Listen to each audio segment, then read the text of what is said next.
அடுத்தது மத்தியில் உள்ள ஒளிவாங்கியில் இருந்து டாக்டர் ஜாகிர் நாயக்.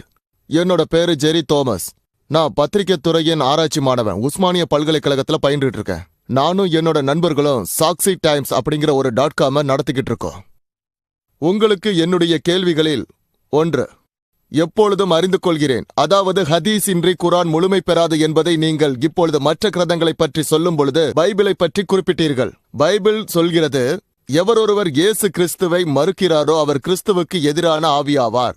அதுதான் முன்னறிவிப்பாகும். மேலும் நான் அறிகிறேன், அதாவது ஹதீஸ் கூறுகிறது முகமது முரட்டுத்தனமான ஆத்ம உணர்வு கொண்டவர் என்பதாக. இதன் மூலம் எதை நான் தீர்மானிப்பது? சகோதரர் கேட்ட கேள்வியில் சில கருத்துக்களை முன்வைத்திருக்கிறார். ஹதீதுகள் இல்லாமல் திருக்குரான் முழுமை அடையாது என்று அவருக்கு தெரியும் என்று அவர் சொன்னார். நான் மற்ற புனித நூல்களை பற்றி குறிப்பிட்டதை, குறிப்பாக பைபிளை பற்றி சொன்னதையும் இங்கு குறிப்பிட்டு சொன்னார். பைபிள் சொல்கிறது இயேசு கிறிஸ்துவை நம்பாதவர்கள் நரகத்திற்கு செல்வார்கள் என்று சொல்கிறது என்றெல்லாம் சொன்னார். இது குறித்து எனது பதிலை கேட்டார். முதலாவது, ஹதீதுகள் இல்லாமல் குரான் முழுமை அடைவதில்லை என்பது உண்மை அல்ல. திருக்குரான் அதுவாகவே முழுமை பெற்றுள்ளது.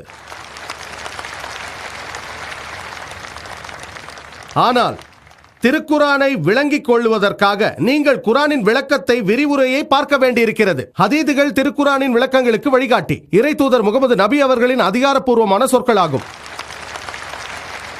திருக்குரான் அதுவாகவே முழுமையான ஒரு புனித நூல். அல்ஹம்துலில்லாஹ், முழுமையானது. அது பற்றிய விளக்கங்களை பெற நீங்கள் விரும்பினால் முகமது நபி அவர்களின் சொற்களை, அவரது அதிகாரப்பூர்வமான சொற்களை பார்க்க வேண்டும். அதை நாங்கள் சஹீஹான ஹதீத் என்கிறோம்.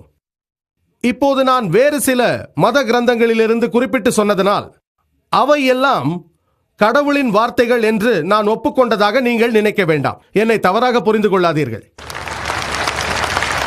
நான் திருக்குரானின் வழிமுறைகளை பயன்படுத்திக் கொண்டேன். அல்லாஹ் சொல்கிறான் திருக்குரானில் சூரா ஆல இம்ரான் அத்தியாயம் 3 வசனம் 64, தாலா விலா கல்மெத்தின் சவாயும் பைனன பைனக்கும், நமக்கும் உங்களுக்கும் இடையே உள்ள பொதுவான விஷயத்தின் பக்கம் வாருங்கள். பொதுவான நிலைக்கு வந்துள்ளோம். மேலும் அல்லாஹ் சொல்கிறான் திருக்குரான் சூரா அர்-ராத் அத்தியாயம் 13 வசனம் 38, வலிக்குல்லி கௌமின் ஹாத், ஒவ்வொரு காலகட்டத்திலும் இறை தூதர்களை அனுப்பி வைத்துள்ளோம்.